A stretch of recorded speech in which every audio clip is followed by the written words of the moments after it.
नमस्कार, मैं हूं अनीश देवगन और आप देख रहे हैं देश की सबसे बड़ी बहस आर पार। हो ये सोही जो राम रची राखा, यानी होता वही है जो प्रभु श्री राम ने रच दिया है। 5 अगस्त 2020 को मंदिर निर्माण शुरू होना था, तो राम की रचना ऐसी थी कि 100 साल पुराना यह मामला सुप्रीम कोर्ट में पूरी मर्यादा के साथ रामलला जीतते हैं और मर्यादा पुरुषोत्तम भगवान प्रभु श्री राम का मंदिर 5 अगस्त को शुरू होता है।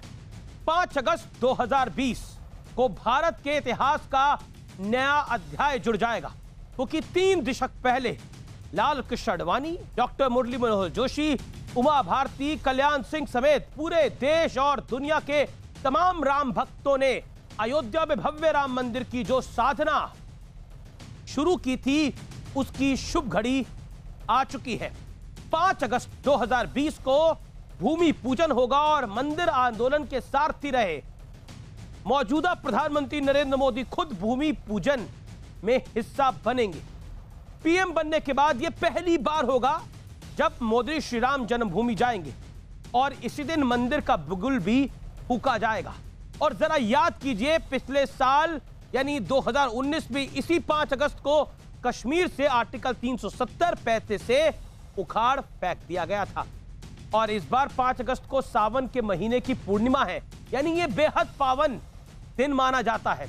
लेकिन अयोध्या में भूमि पूजन से पहले सियासी संग्राम छिड़ गया है। शरद पवार कह रहे हैं कि मोदी का अयोध्या जाना ज्यादा जरूरी है या कोरोना से देश को बचाना। उमा भारती ने तो शरद पवार को रामद्रोही तक कह दिया है। तो दूसरी तरफ कांग्रेस कह रही है, हुसैन दलवाई कह रहे हैं कि मोदी के अयोध्या जाने से सेकुलरिज्म खतरे में पड़ जाएगा। सवाल यह है कि कोर्ट के आदेश से जो मंदिर बन रहा है उसे लेकर इतनी हाय तौबा क्यों मची है। आज इसी पर होगी देश की सबसे बड़ी बहस। मोदी अयोध्या चले, विरोधियों के दिल जले।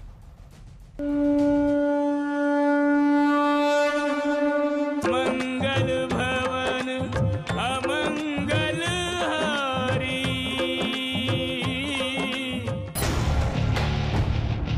जय श्री राम। जय जय श्री राम।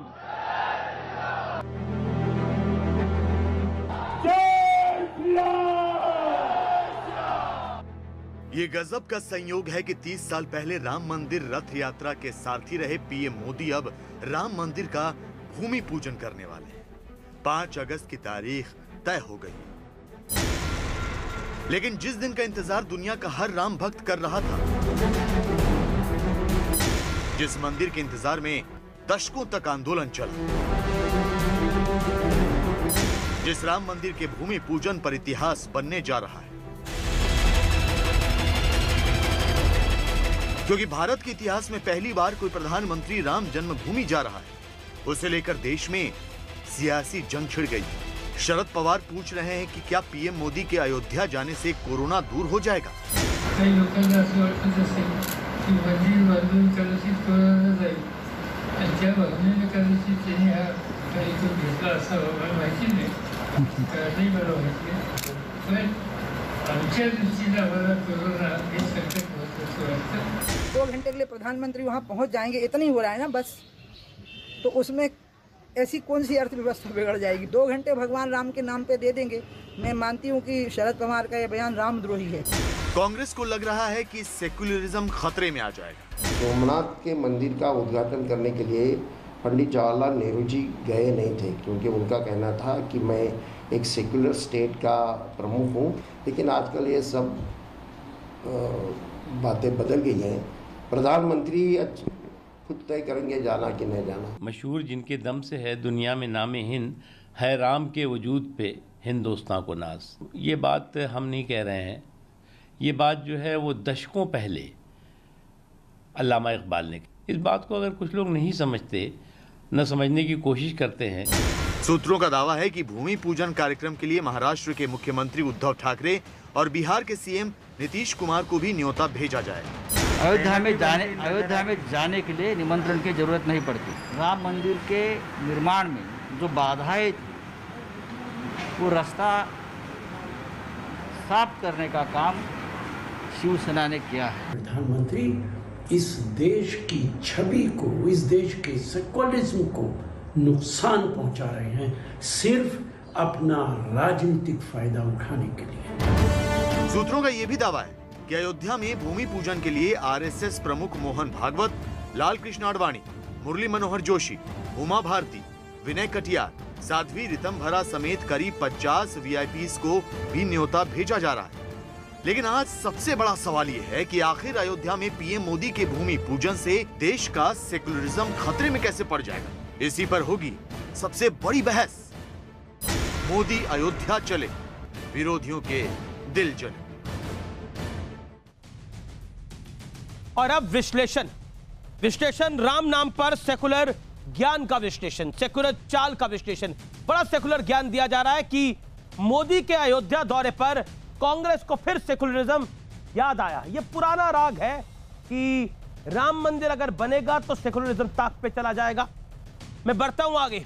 खुद नरेंद्र मोदी राम मंदिर के आंदोलन के सारथी माने जाते हैं। लाल कृष्ण आडवाणी, याद करिए वो दौर। आप में से तो कई लोग बहुत छोटे होंगे, मैं भी बहुत छोटा रहा हूंगा जब राम मंदिर का यह आंदोलन शुरू हुआ था, 1992-91 का वो दौर। खुद नरेंद्र मोदी सारथी रहे हैं। सोमनाथ मंदिर के उद्घाटन में नेहरू गए, ना उनकी कैबिनेट से कोई गया। पंडित नेहरू की तरफ से ना कोई गया, ना पंडित नेहरू खुद जाने के पक्ष में थे। मैं बढ़ता हूं आगे। हुसैन दिलवाई साहब ने जिनको कोट करा, पूर्व राष्ट्रपति डॉक्टर राजेंद्र प्रसाद ने सोमनाथ मंदिर का उद्घाटन किया था। सरदार वल्लभ भाई पटेल इस मंदिर के निर्माता माने जाते हैं। मैं बढ़ता हूं आगे। पंडित नेहरू ने डॉक्टर राजेंद्र प्रसाद को भी सोमनाथ मंदिर उद्घाटन से रोका था, जो तथ्य बताते हैं उस समय का, यानी ये आर्काइव्स में दफन है बात। मैं बढ़ता हूं आगे। इफ्तार देना धर्मनिरपेक्षता है तो मंदिर का कार्यक्रम सांप्रदायिक क्यों है?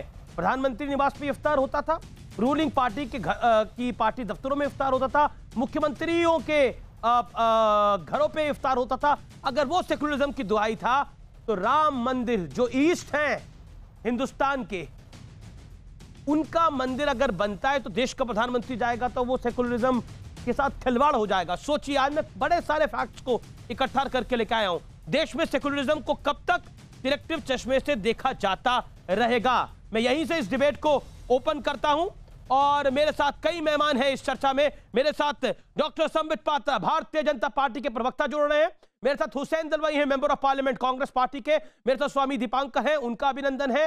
मेरे साथ महेश तपासे हैं जो कि एनसीपी के प्रवक्ता हैं। मेरे साथ इसके साथ साथ असीम बकार भी जुड़ेंगे, उनका भी अभिनंदन है। मैं सबसे पहले आप ही का रुख करता हूं महेश तपासे, और बिल्कुल साफ गोई से आपसे 40 सेकंड में जानना चाहता हूं कि अगर प्रधानमंत्री मोदी वहां चले जाएंगे तो इससे कोरोना खत्म नहीं होगा। पवार साहब का इशारा क्या था, यह तंज क्यों था? देखिए, सबसे पहले तो अमित जी समझिए कि पवार साहब के बयान को बहुत ही गलत तरीके से प्रस्तुत करके उसके ऊपर राजनीति का गंदा षड्यंत्र पूरे देश में किया जा रहा है। पवार साहब ने कोई राम मंदिर की खुद से बात नहीं की। उनकी पत्रकार परिषद खत्म होते होते एक पत्रकार ने पूछा 5 तारीख को वहां पे भूमि पूजन का कार्यक्रम है, बोले उसके बारे में मुझे जानकारी नहीं है, उनको राम मंदिर बनाना है वहां पे। कोरोना से मेरी लड़ाई कोरोना से महाराष्ट्र में, मैं कोरोना के खिलाफ में अपनी रणनीति कर रहा हूं। 1 सेकंड का या 5 सेकंड का रुकिए। शरद पवार ने क्या बोला मैं आपको सुनाता हूं, दोबारा आपको सुनाना पड़ेगा। एक सेकंड महेश तपासे, ना महेश भाई आपने बोला कि उनकी बात को तोड़ मरोड़ कर पेश किया गया। इस देश के सभी चैनल, सभी अखबार, सभी वेबसाइट तोड़ मरोड़ के पेश कर रही है। आप सही है और पवार साहब सही है। पवार साहब का बयान बहुत ही स्पष्ट है। उन्होंने क्या स्पष्ट है पवार साहब का बयान? के साथ है। पवार साहब ने बोला कि मंदिर बनाने से कोरोना खत्म हो जाएगा। क्या पवार साहब ने तंज किया? इसे तंज कहते हैं। और पत्रकार परिषद के अंदर सवाल तो लाखों पूछे जाते हैं सर। कोरोना को मुक्त करेंगे, ये पवार साहब का बयान था। एक पत्रकार ने 5 तारीख के कार्यक्रम के बारे में उनको जानकारी दी, जिसकी जानकारी भी हमें नहीं थी। तो उस बयान को आउट ऑफ कॉन्टेक्स्ट तो बोल देते, मुझे पता नहीं है, मैं इसके बारे में क्या बोलूं? रामद्रोही बताना, राम मंदिर के विरोध में बताना। उमा भारती, बीजेपी ने बोला रामद्रोही है शरद पवार। राजनीति है। लेकिन इंटरेस्टिंग है, उसी सेना के साथ सरकार चला रहे हैं। जो राम मंदिर के पक्ष में रही है। ओके, अब मैं ठीक है, अब मैंने आपको 1-1.25 मिनट दिया।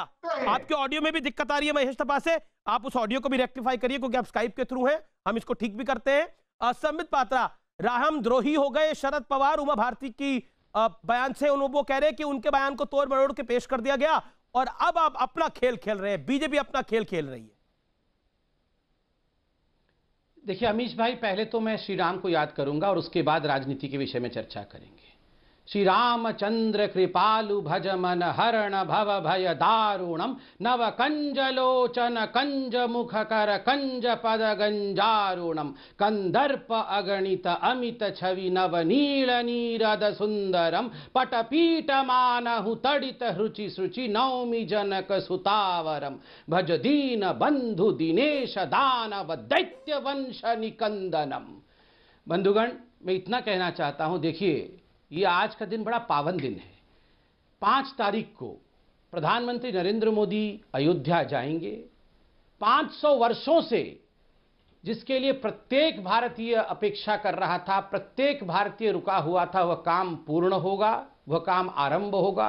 गगनचुंबी मंदिर का निर्माण होगा भगवान राम का। ये कोई साधारण विषय नहीं है, ये अपने आप में इतिहास हम रचने वाले हैं 500 वर्षों तक।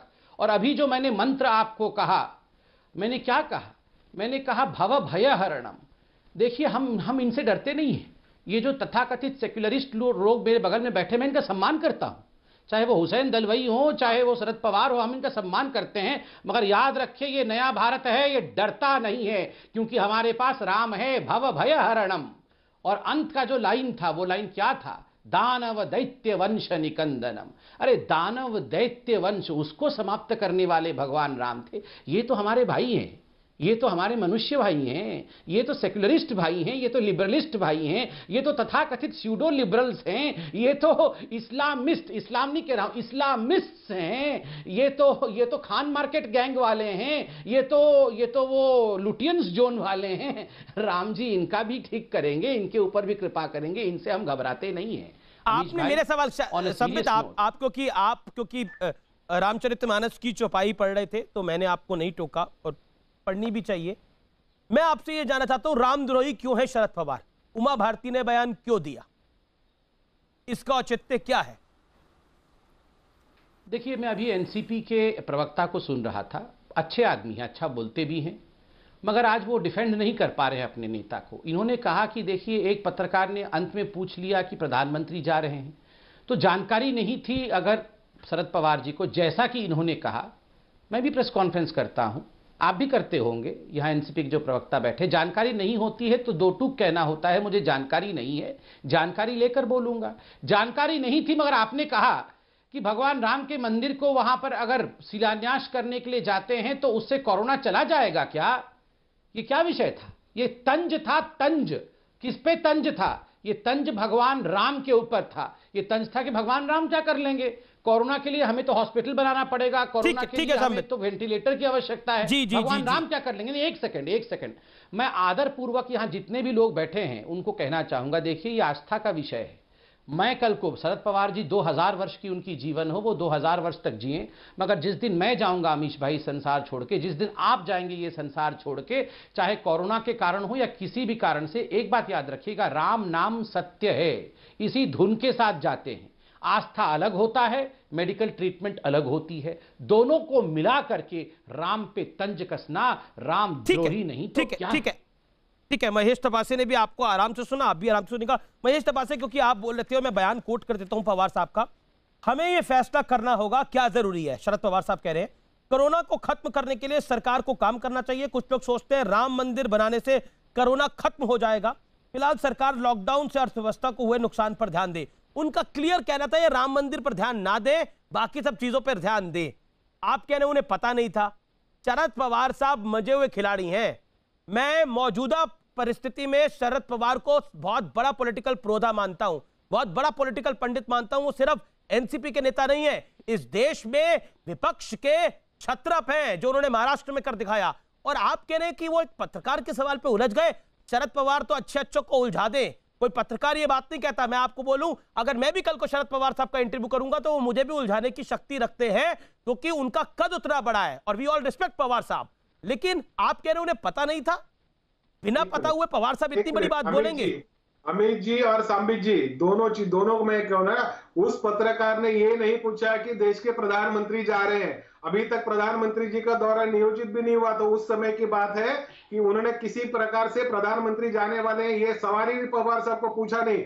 वहां पे इस प्रकार का शिलान्यास होने की शक्यता है, पॉसिबिलिटी है 5 तारीख को। तो उसके ऊपर पवार साहब ने कहा कि वो अपना काम करके अपने कोरोना की लड़ाई लड़े, हम अपना काम करें। और जो सांबित पात्रा ने हम सभी सेक्युलरिस्ट लोगों के बारे में जो कुछ कहा है, हम भी अपनी आस्था में प्रभु श्री राम को मानते हैं। मानने वालों में से आप इस प्रकार से जो भी अपनी मीठी वाणी में हमारे बारे में कह रहे थे, उस चीज का हम बिल्कुल ग्रहण करते हैं। भगवान आपको बहुत लंबी आयु दे, इसकी भी मैं प्रभु श्री राम के पास प्रार्थना करता हूं। लेकिन मैं आपसे नम्रता से हाथ जोड़ के विनंती करता हूं कि किसी बयान को गलत तरीके से पेश करके उसके ऊपर राजनीति ना करें। बस मेरी इतनी विनंती है आपसे। आप जिस प्रकार से सारा दिन आज भारतीय जनता पार्टी के, पहले तो मराठी में उन्होंने क्या कहा समझिए, आपके भी लोग हैं, आपके भी लोग प्रतिनिधि जिला परिषद के और नगर पालिका के वहां पे लोग थे, उनसे जरा जानकारी लीजिए ना कि पवार साहब ने क्या बोला।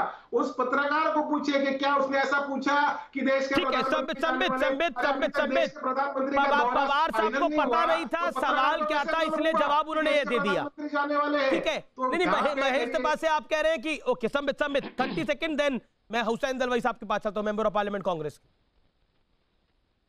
देखिए, बुरा मत मानिएगा, पवार साहब कोई साधारण राजनेता नहीं है। हिंदुस्तान की राजनीति में आज के डेट में अगर कोई बहुत मंझा हुआ राजनीतिक खिलाड़ी है तो उनका नाम शरद पवार है। मगर आज की जो ये टिप्पणी पवार साहब की रही है, मुझे माफ करिएगा कहने के लिए, ये संजय रावत वाली टिप्पणी पवार साहब के मुंह से निकल गई है। इस प्रकार की शेरो शायरी करना, इस प्रकार से एक लाइन में तंज कसने की कोशिश करना, ये रावत साहब का काम है, संजय रावत जी का। ये पवार साहब का विषय नहीं, इनको शोभा नहीं देता है। पवार साहब को अगर जानकारी नहीं थी तो बोलते बिल्कुल जानकारी नहीं है, और अगर जानकारी थी कि अगर कोई पत्रकार जानकारी दे रहा था कि 5 तारीख को शिलान्यास होना था तो कहना था कि मैं इसका स्वागत करता हूं, खत्म हो जाता विषय। यह कहने की आवश्यकता क्या थी कि अगर शिलान्यास हो जाएगा 5 तारीख को तो क्या कोरोना दूर हो जाएगा? ये जो कोरोना से राम को जोड़ने की कोशिश की गई है, कहीं ना कहीं ये आस्था के ऊपर चोट है। मैं कहता हूं क्या ये यही विषय उसके ऊपर दिग्विजय सिंह ने बोला, उसके बाद दिग्विजय सिंह ने बोला कि कहीं ना कहीं पवार साहब ने सही कहा है, अगर नरेंद्र मोदी और अमित शाह पवार साहब के दिखाए हुए रास्ते से चलते तो भारत का यह हाल ना होता। तब मैं 10 सेकंड में दिग्विजय सिंह पर रिएक्शन का नाम ही दिग्विजय जी का तो नाम ही केवल दिग्विजय है। उनका जहां तक चहुदिग दिशा है वहां पराजय ही पराजय है, केवल नाम दिग्विजय है। देखिए, उसी राह पे चलते हुए सोनिया गांधी कांग्रेस को कहां तक ले गई, यही सोनिया गांधी है जिन्होंने कहा था Ram does not exist, Ram does not exist. Hussain Dalwai, Ram का कोई मूल्य नहीं है। जी। आप बताइए आज कांग्रेस का क्या हाल है? हुसैन दलवाई साहब, आपने तो बोला कि पंडित नेहरू नहीं गए थे। पंडित नेहरू ने तो राजेंद्र प्रसाद को भी जाने से मना करा था जब सोमनाथ के मंदिर का उद्घाटन होना था। क्या आपको लगता है कि पंडित नेहरू को फॉलो करना चाहिए प्रधानमंत्री मोदी को? क्यों? श्री रामचंद्र जी सूर्यवंशी क्षत्रिय राजा थे, मर्यादा पुरुष थे, सारा देश उनको मानता है, वो सारे देश के थे, हिंदू मुस्लिम सब मानते हैं। अल्लामा इकबाल साहब ने इमाम हिंद उनको कहा था।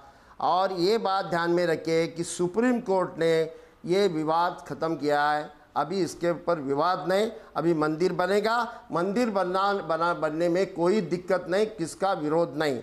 मैं क्या बोला अमित जी ज़रा ध्यान में रखिए, मैं कहाँ भी ये नहीं बोला कि प्रधानमंत्री ने नहीं जाना चाहिए। मैंने खाली ये कहा कि जब सोमनाथ मंदिर बन रहा था, उसका उद्घाटन हो रहा था, तो नेहरू जी को बुलाया गया, तो नेहरू जी बोले मैं एक सेक्युलर स्टेट का मुख्य हूँ और वहाँ मेरा जाना ठीक नहीं। राजेंद्र प्रसाद जी को भी उन्होंने अच्छा, एक बात बताइए, नेहरू जी का आपने सही बात एक जगह। हुसैन दलवाई साहब रुकिए सर, रुकिए, गाड़ी ऐसे मत आगे बढ़ाइए। अरे दलवाई साहब, सवाल तो सुनिए, मैंने आपको सुना ना।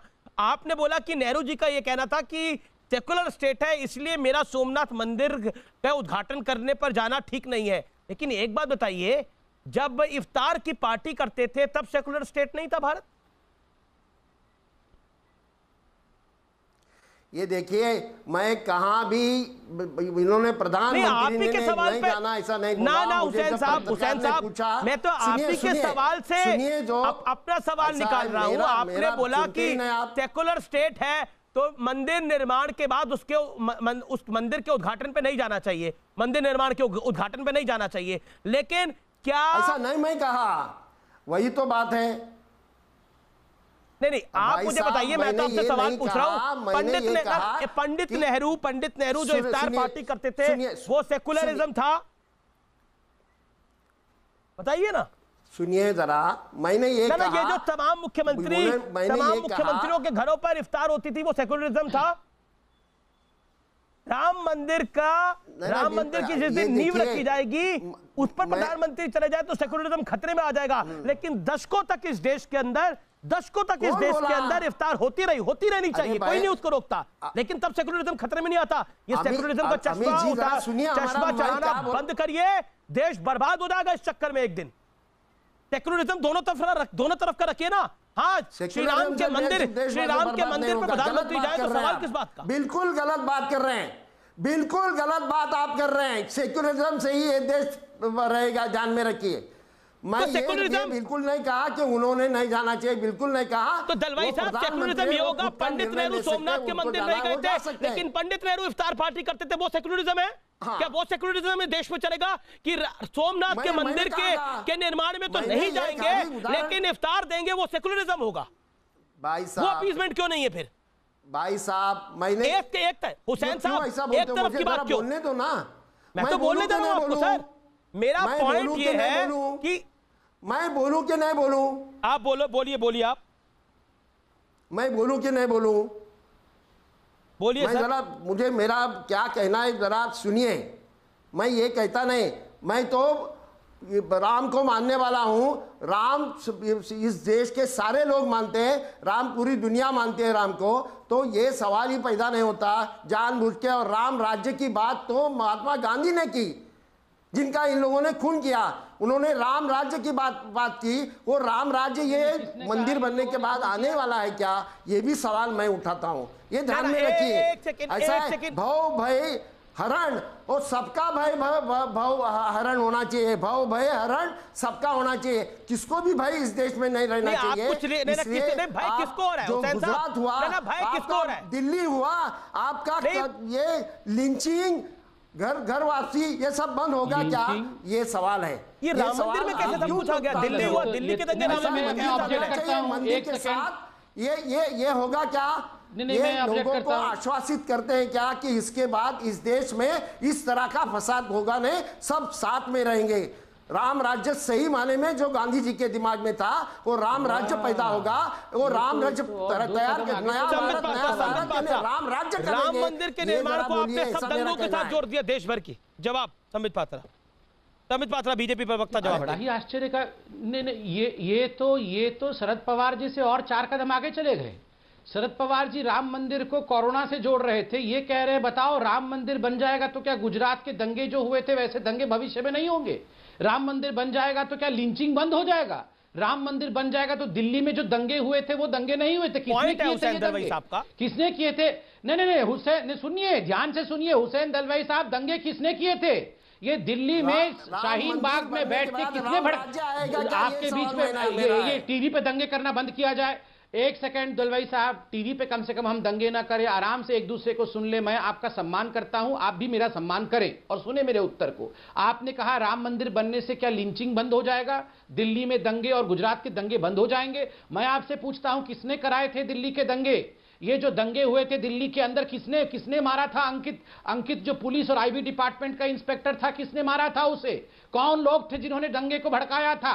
शाहीन बाग में कौन लोग बैठ के कह रहे थे इस देश के 1000 टुकड़े होने चाहिए थे? तो क्या मस्जिद बंद हो जाने चाहिए? तो क्या मस्जिद नहीं जाते हैं ये लोग? मस्जिदों से ये दंगों का कॉल किया जाता है। आप बताइए, मैं आपको आज बिल्कुल दिल की बात बताता हूं, कश्मीर में मस्जिदों के अंदर से कॉल दी गई है, यहां कोई कश्मीरी पंडित मौजूद नहीं है, मगर उनसे पूछिए, वो अपनी व्यथा बताएंगे। मस्जिदों के अंदर से बोला गया था कि अपनी बहू बेटियों को यहीं छोड़ दो और जिंदा बचना है तो उनको छोड़ करके तुम चले जाओ, या तो कन्वर्ट हो जाओ, नहीं तो मार दिए जाओगे। 4.5 लाख लोगों को विस्थापित किया गया, मस्जिदों में से ऐलान किया गया, और अभी 2 हफ्ते पहले मस्जिद के अंदर से फायरिंग हुई और एक दादा मारा गया। 3.5 साल का उसका पोता अपने मृत दादा के ऊपर बैठा हुआ था। ये तस्वीर पूरे हिंदुस्तान ने देखा है। तो क्या मस्जिद बंद कर दिए जाएं? आपको मंदिर ही क्यों दिखते हैं? आप मुझे एक उदाहरण दीजिए हुसैन दलवाई को बोलने दीजिए। हुसैन दलवाई, मैं आज नाराज हूं। मैं हुसैन दलवाई को इस बात पे क्षमा मांगनी चाहिए। मंदिर को आतंकवाद से जोड़ के देखना, मंदिर को दंगों से जोड़ के देखना, या न्याय है, हुसैन साहब ने आपको सुना, दलवाई साहब को सुनिए, इत्मीनान से सुनिए आप। दलवाई साहब, आपने क्योंकि बहुत बड़ी बात बोली कि दंगों को आपने श्री राम मंदिर के साथ जोड़ दिया। आपने बोला अगर श्री राम मंदिर बनेगा तो दंगे खत्म हो जाएंगे। हुसैन दलवाई, सम्मित जी, मेरा अभी शांति से जरा सुनिए। राम राज्य की बात महात्मा गांधी ने की थी। वो महात्मा गांधी को मानने वाले हम लोग हैं। वहाँ कश्मीर में जो हुआ उसका समर्थन मैं नहीं करता। पंडितों को मारा गया, उसका समर्थन मैं करने का सवाल नहीं आता। यहाँ फसाद करने का, फसाद के वातावरण निर्माण किसने किया आपको बहुत अच्छी तरह से मालूम है। मारो गोलियाँ किसने कहा, क्या किया, वो सब मालूम है। ये ऐसा है कि एक तरफा कोई नहीं होता। मेरा कहना ऐसा है कि ये बहुत अच्छी बात है। एक दफ़ा ये सवाल ख़त्म होना चाहिए, मंदिर बनना चाहिए। मंदिर बनने के बाद लेकिन ये आश्वासित भी लोगों को करना चाहिए और सरकार ने करना चाहिए, प्रधानमंत्री ने करना चाहिए कि इसके बाद कहाँ भी फसाद नहीं होगा, कहाँ भी लिंचिंग नहीं होगा, कहाँ भी घर वापसी नहीं होगा। ये कहाँ ना कहाँ ये वातावरण आप लोगों को निर्माण करना बहुत ज़रूरी है, क्योंकि ये देश हमें बनाना है। नया देश कौन सा, नया भारत जो बनाना है, कौन सा नया भारत, सबका भारत होना चाहिए। वो सबका भारत बनाने के लिए सारी ठीक है। मैंने ये भी नहीं कहा हुसैन साहब, लेकिन मतलब ये नहीं कि सेक्युलर, मैंने मुसलमानों को प्रोटेक्शन, जो कम्युनल है उनको बाजू रख के ये देश बनाने का काम सारे लोगों ने करना चाहिए। सही माने में महात्मा गांधी के रास्ते पे चलना चाहिए। वो महात्मा गांधी का रास्ता आपको मान्य है कि नहीं? बिल्कुल। महात्मा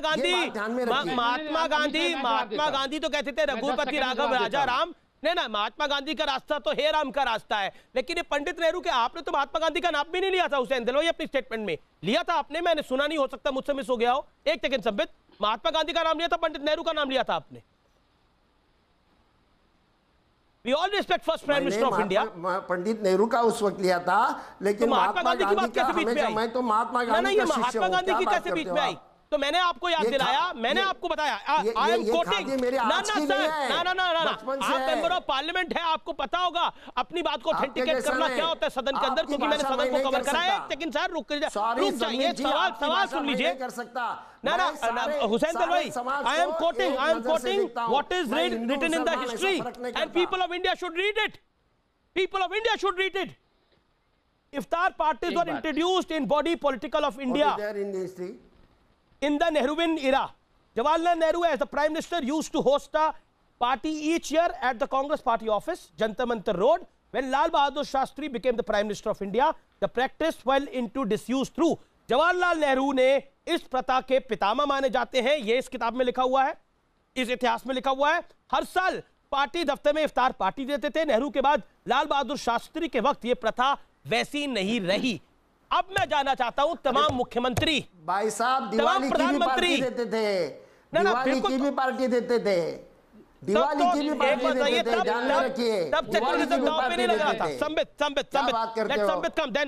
देन मेरे को डिबेट ओपन भी कर रही है, सुबह भी वेट कर रही है। हुसैन साहब, दिवाली की भी पार्टी देते थे, और स्वामी दीपांकर भी कुछ बोलना चाह रहे हैं। हुसैन साहब, मैंने आपको शांति से सुना, अब आप भी मुझे शांति से सुनिए।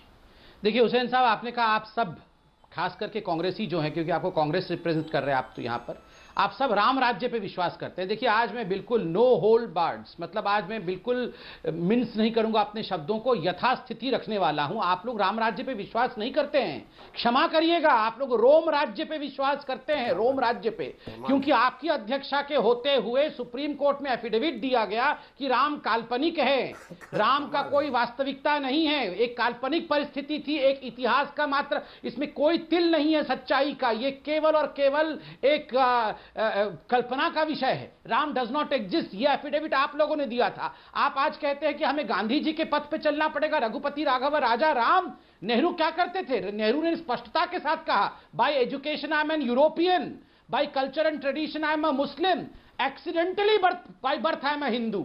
मैं तो हिंदू जो हूं वो एक्सीडेंटली हूं। नेहरू क्या समझेंगे? सोमनाथ क्या है? नेहरू क्या समझेंगे?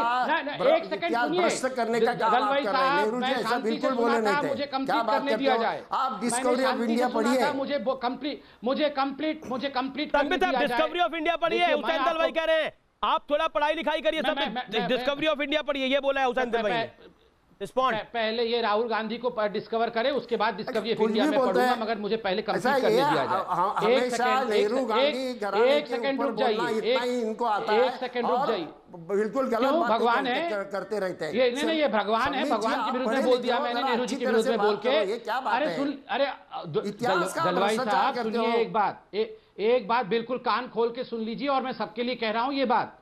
भगवान राम के खिलाफ बोल ले तो वाह, बहुत बढ़िया डिबेट डिस्कशन होगा। गांधी परिवार और नेहरू जी के खिलाफ बोल देंगे तो आपको आग लग जाएगी, पूरी उछलेंगे आप सीट पे। क्यों? एक सवाल मेरे पास आया है कि सवाल नहीं, मुझे कंप्लीट करने दिया जाए। भी अपीजमेंट का संबित, मेरे पास ट्विटर पर एक सवाल आया कि आप लोग भी अपीजमेंट करते हैं, आप लोग इफ्तार नहीं करते लेकिन आप मंदिर निर्माण में चले जाते हैं। मैं इसका जवाब लूंगा, आप जवाब तैयार करके रखिए, मैं इसका जवाब लूंगा। लेकिन मेरे साथ दो पैनलिस्ट हैं जो अभी तक बोले नहीं है, तीन पैनलिस्ट हैं, 5 सेकंड में मुझे कंप्लीट करने का मौका दिया जाए। संबित आपको मैंने भरपूर मौका दिया, कंप्लीट कर रहा था। शादाब चौहान भी है मेरे साथ, जिन्होंने राम मंदिर के विरोध में एक काउंटर भी लगाया था ऑनरेबल सुप्रीम कोर्ट में। मेरे साथ सुबुई खान भी है, मेरे साथ स्वामी दीपांकर भी है। स्वामी दीपांकर, 5 अगस्त को राम मंदिर का निर्माण हो रहा है, देश के प्रधानमंत्री को जाना चाहिए नहीं जाना चाहिए? संत समाज क्या कहता है? मुझे एक बात का सारे धैर्य पूर्वक सुने। कुछ मैं जानता हूं अमीश, मेरी आत्मा, मेरा परमात्मा और मेरे आदरणीय गुरुदेव इस आंदोलन से जुड़े रहे हैं, तो मैं उसको बखूबी जानता हूं। मगर मैं ये नहीं समझ में आया मुझे समूची 20-25 मिनट की डिबेट सुनने पर कि क्या सेक्युलरिज्म या धर्मनिरपेक्षता व्यवहार में होती है या आस्था में होती है। मेरे ये यक्ष प्रश्न है, आप लोग जवाब दीजिएगा अगर जो देने में सक्षम हो। दूसरा मैं ये कह रहा हूं कि तमाम मुस्लिम कहते हैं इमाम हिंद इनको, और इंडोनेशिया में जो सबसे बड़ा मुस्लिम देश है उसमें प्रतिदिन रामलीला चलती है, हरे कृष्णा हरे रामा का मूवमेंट चलता है, जो कि तमाम ईसाई, उन्हें भी कोई दिक्कत नहीं है। साउथ कोरिया की फर्स्ट लेडी कहती है कि मैं इनकी वंशज हूं। मुझे यह नहीं समझ में आ रहा तो राम सांप्रदायिक कैसे हो गए? सभी लोग महात्मा गांधी की बात कर रहे हैं, बहुत अच्छी बात है। मुझे एक बात समझ नहीं आ रही, महात्मा गांधी का तो दर्शन ही था राम राज्य, उनकी समाधि पर लिखा है हे राम। मैं एक बात आप सब राजनेताओं को बता दूं, कान खोल कर सुनिए, ना तो भगवान राम राजनैतिक हैं और ना ही सांप्रदायिक। भगवान राम भारत की चेतना का प्रथम स्वर हैं। कैसे आप लोग बोल देते हैं?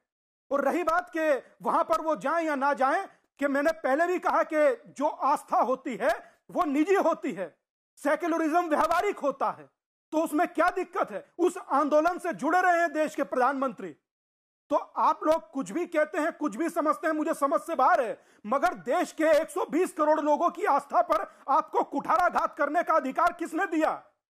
अभी तो 3 गुंबद थे, 5 हुए, आप लोग इस प्रकार का व्यवहार करने लगे। क्या मुझे एक बात का उचित जवाब दीजिए अगर जो आप देने में सक्षम हो? क्या भगवान राम से उचित दूरी बनाइएगा तो ही सांप्रदायिक कहलाइएगा? इसका मतलब 1 अरब 30 करोड़ लोगों के शादाब चौहान को मैं लेके आना चाहता हूं चर्चा में। कार दीजिएगा शादाब जी, मुझे अपनी बात, मुझे बिल्कुल स्वामी दीपांकर, आप अपनी बात को कंप्लीट करिए। अभी आपने बोला 1.5-2 मिनट, अभी आपने बोला, शादाब चौहान भी चर्चा में काफी देर से बने हुए हैं। शादाब जी, हर धर्म का सम्मान होना चाहिए, लेकिन अगर नरेंद्र मोदी जाते हैं, प्रधानमंत्री नरेंद्र मोदी अगर जाते हैं राम मंदिर के भूमि पूजन में, तो वो सेकुलरिज्म पर अटैक होगा, आपको भी लगता है ऐसा? अमीश जी, मैंने पूरी चर्चा को शालीनता से सुना, तो 1 मिनट मेरी भी बात सुनिएगा कि भारत के अंदर कोरोना और चाइना का जो मसला था उस पर नाकामी छिपाने के लिए न्याय व्यवस्था से परे जाकर, क्योंकि बाबरी मस्जिद मामले का जो है अभी क्यूरेटिव पिटीशन हमारा पेंडिंग पे है, और न्याय व्यवस्था में जब तक क्यूरेटिव पिटीशन कैंसिल नहीं हो जाता, क्या जल्दबाजी दिखा रहे हैं? क्या न्याय व्यवस्था पे नरेंद्र मोदी जी को विश्वास नहीं है? क्योंकि आपने देखा होगा जब तक कोई अपराधी भी अगर कोई है उसको फांसी जब तक नहीं होती, जब तक इस राष्ट्रपति उसकी याचिका खारिज ना करते, क्यूरेटिव पिटीशन खारिज ना हो जाए। तो नरेंद्र मोदी कहना क्या चाह रहे हैं आपने इतना, रुकिए जनाब रुकिए, आप कहना क्या चाह रहे हैं? अपराधी है क्या? राम मंदिर बनाना अपराध है क्या? कानून के ऑनरेबल सुप्रीम कोर्ट की ऑर्डर के बाद बन रहा है, and we have to respect supreme court. मैं आपको शायद मालूम होगा, लास्ट रेमेडी ऑफ लॉ जो है हमारे भारत के अंदर, वो है क्यूरेटिव पिटीशन, जो हमारा अभी पेंडिंग में है, रिजेक्ट नहीं हुआ है, लेकिन नाकामी छिपाने के लिए, और राम द्रोही भाजपा है, राम मंदिर मूवमेंट जो इन्होंने चलाया, जो फर्जी मूवमेंट था, वो बाबरी मस्जिद की शहादत रामद्रोह की, राम की विचारधारा के खिलाफ थी, और उससे देश के अंदर दंगे और फसाद बढ़ते थे, भारत की एकता और अखंडता खंडित हुई थी, आतंकवाद का जन्म हुआ था उस आंदोलन के जरिए से। क्या बोल रहे हैं? राम मंदिर आंदोलन से आतंकवाद का जन्म हो गया? आपत्ति नहीं, बहुत घोर आपत्ति है मुझे, राम मंदिर से आतंकवाद का जन्म हुआ, ये क्या बोल रहे हैं?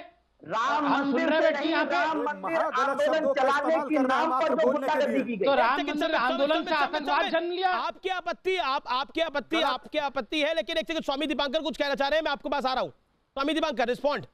मैं ये कह रहा हूं कि इनका अर्थ यह है कि राम मंदिर बनने से दंगे भड़क रहे हैं। इससे पहले दलवाई साहब कह रहे थे, अब शादाब कह रहे हैं। मैं कहने का इनका अभिप्राय नहीं समझ पा रहा हूं, और जितना समझ पा रहा हूं उससे मुझे लगता है कि शादाब भाई या तो कंफ्यूज्ड हैं या पूरी डिबेट को कंफ्यूज कर रहे हैं। जब सुप्रीम कोर्ट ने कह दिया कि इतने समय के अंतराल में आपको मंदिर का निर्माण करना है, तिथि सुनिश्चित करनी है, तो सारी तिथि सुप्रीम कोर्ट की आज्ञा अनुसार सुनिश्चित हुई है, तो क्या आप कंटेम्प्ट ऑफ कोर्ट कर रहे हैं?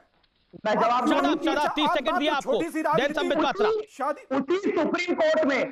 सुप्रीम कोर्ट में हमारा फाइल नंबर 2890 पेंडिंग है, तो हम कुछ भी कानून के खिलाफ नहीं कर रहे, कंटेम्प्ट ऑफ कोर्ट नहीं कर रहे। कंटेम्प्ट ऑफ कोर्ट वो लोग कर रहे हैं जिन्होंने तहफुन देने के बाद बाबरी सुप्रीम कोर्ट की वकील है मेरे साथ, सुबुई खान मेरे साथ सामाजिक कार्यकर्ता भी है, सुप्रीम कोर्ट की वकील भी है।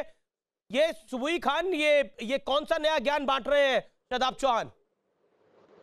अमीश जी, ये लोग जो यहाँ पे बैठकर राम मंदिर के विरोध में बोल रहे हैं ना, इनकी मानसिकता हमारे सामने हजारों साल से एक्सपोज होती चली आई है। आज हम पहली बार नहीं बैठे हैं, हजारों की तादाद में मंदिर विध्वंस हुए, इनको कभी आतंकवाद नजर नहीं आया।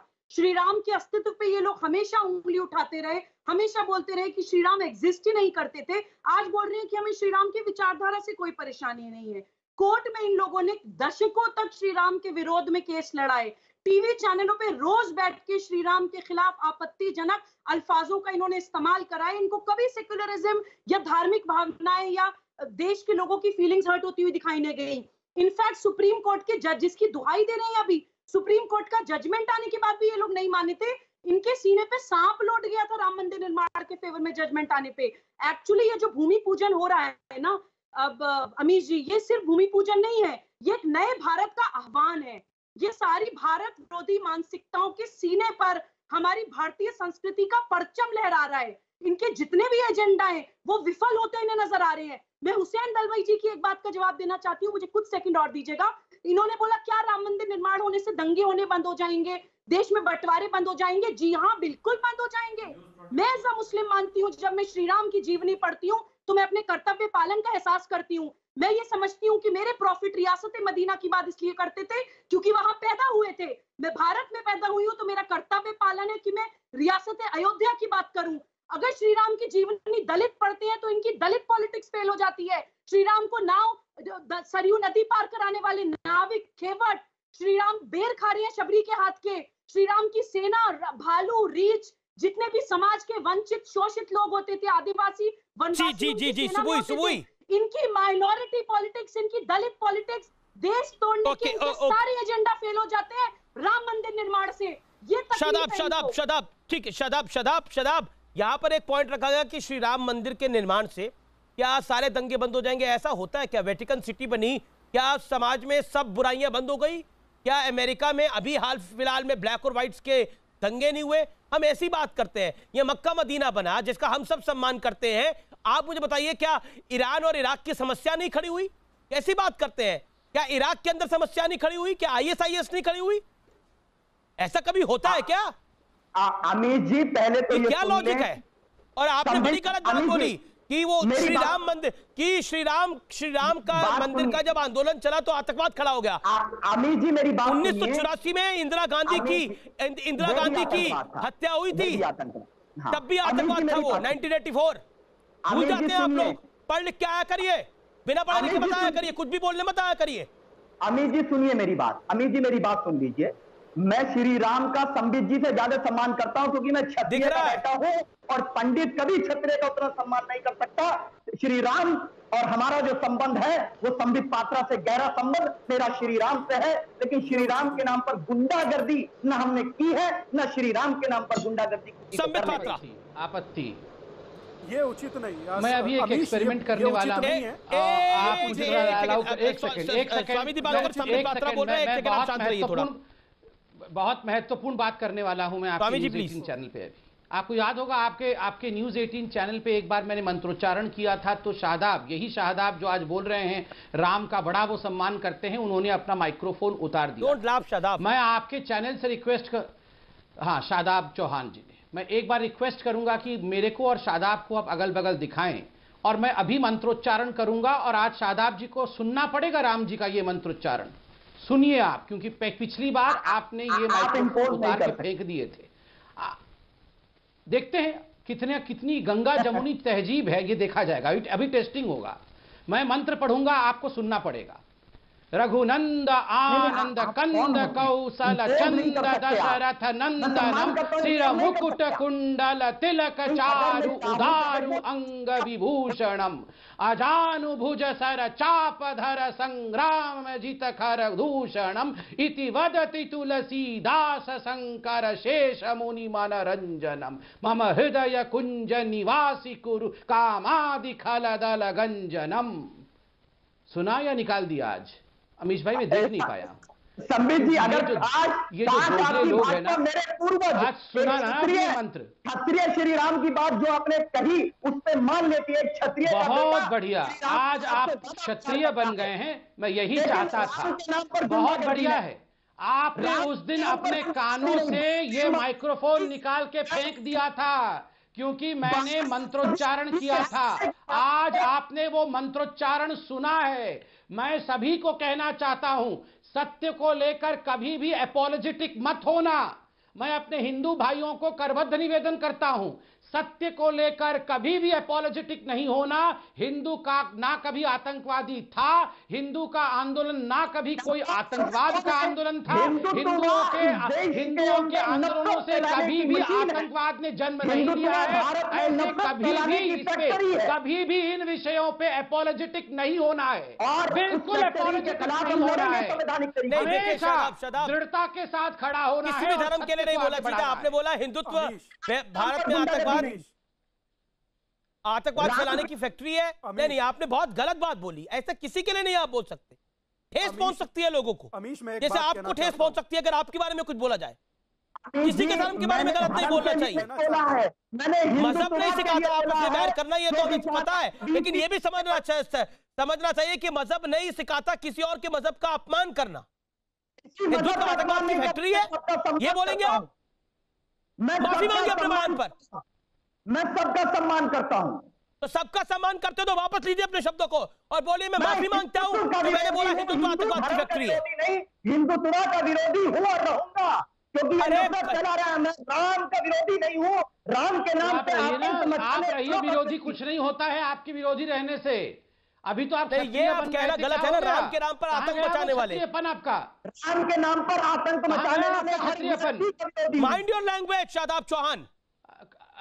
अमित जी मैं अमीश भाई ये बहुत आपत्ति नहीं अमीश भाई, मैं इसमें घोर आपत्ति करता हूं। नहीं, मैं घोर आपत्ति नहीं अमीश भाई, देखिए, ये व्यक्ति बार बार, एक डिबेट में मैंने इस व्यक्ति को सुना था कि जो भी भगवाधारी होता है और जो साधु संत होते हैं वो गुंडे होते हैं, इस व्यक्ति ने कहा था। एक बार इसने मंत्रोच्चारण करने पर अपने माइक्रोफोन को निकालकर, अपने ईयरफोन को निकालकर फेंक दिया था कि मुझे सुनना नहीं है हिंदू मंत्रोच्चारण। और आज ये कह रहा है कि हिंदुत्व जो है ये आतंकवाद की फैक्ट्री है।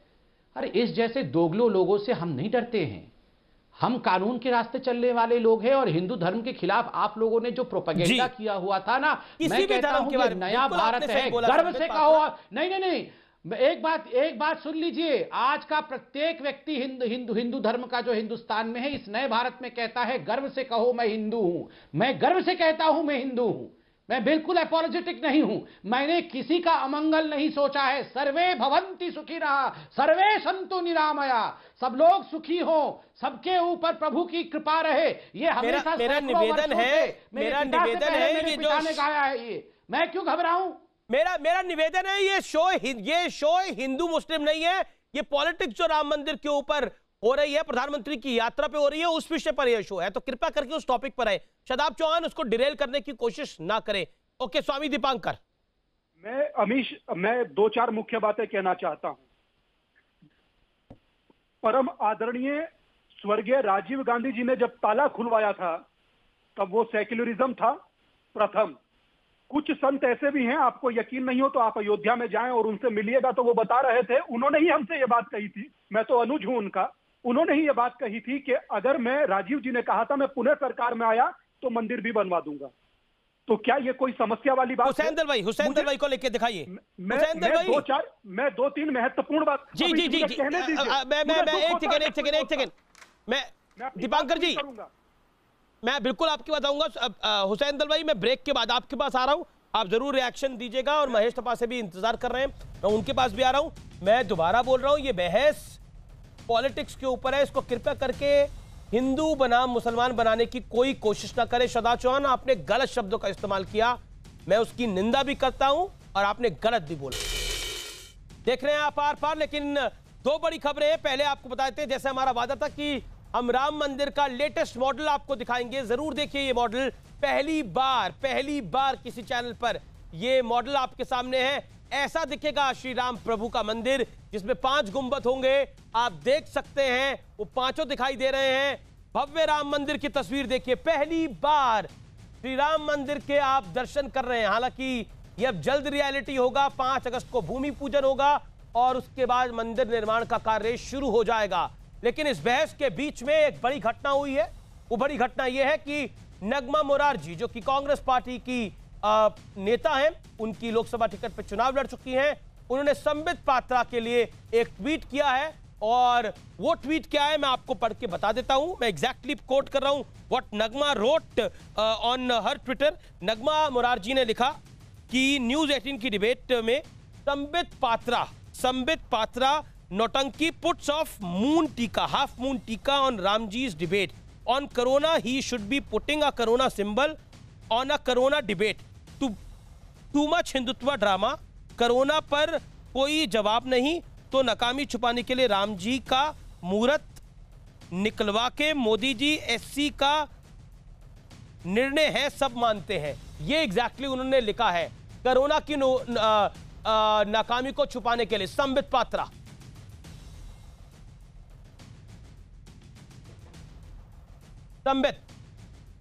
मैंने जी अमीश जी, अभी आवाज आ रही है, फोन कट गया था। मैंने अभी नगमा जी का ट्वीट देखा और आपने अभी चलाया।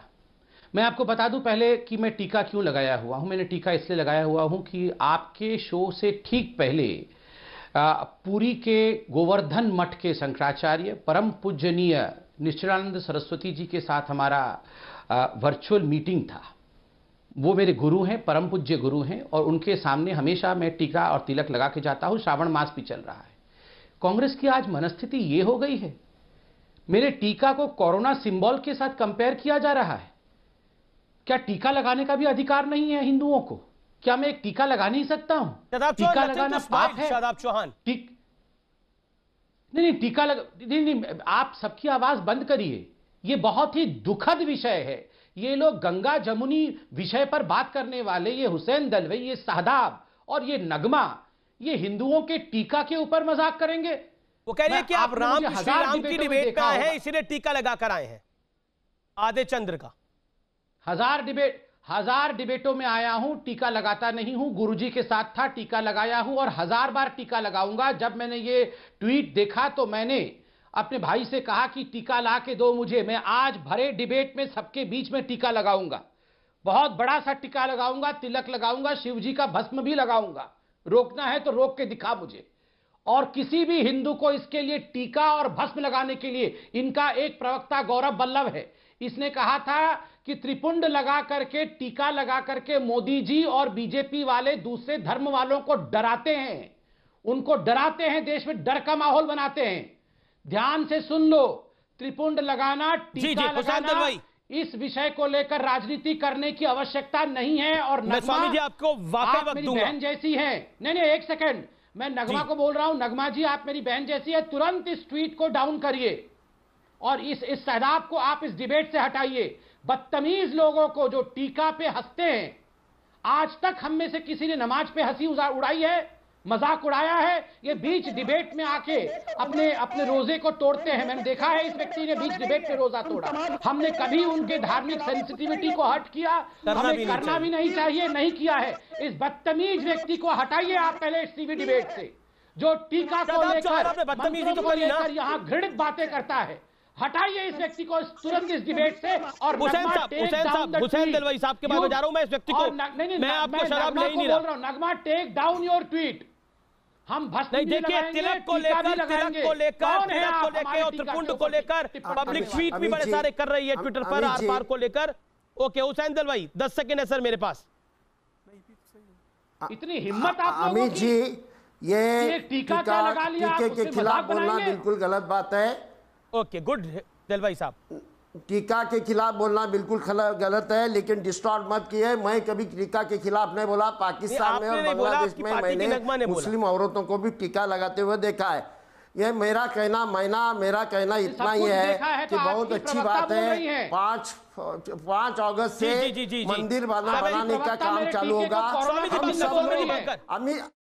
एक सेकेंड वक्त नहीं। स्वामी दीपांकर, लास्ट वर्ड टीके के ऊपर मैं सुनना चाहता हूं आपसे। स्वामी जी, फोन कट गया स्वामी दीपांकर से, मैं कोशिश करी उनके पास जाने की। फिलहाल आर पार में इतना ही। आप देखते रहिए न्यूज 18 इंडिया। निष्कर्ष यही है कि हम भारत के संविधान की दुहाई देते हैं, उस संविधान पर भगवान प्रभु श्री राम की तस्वीर है।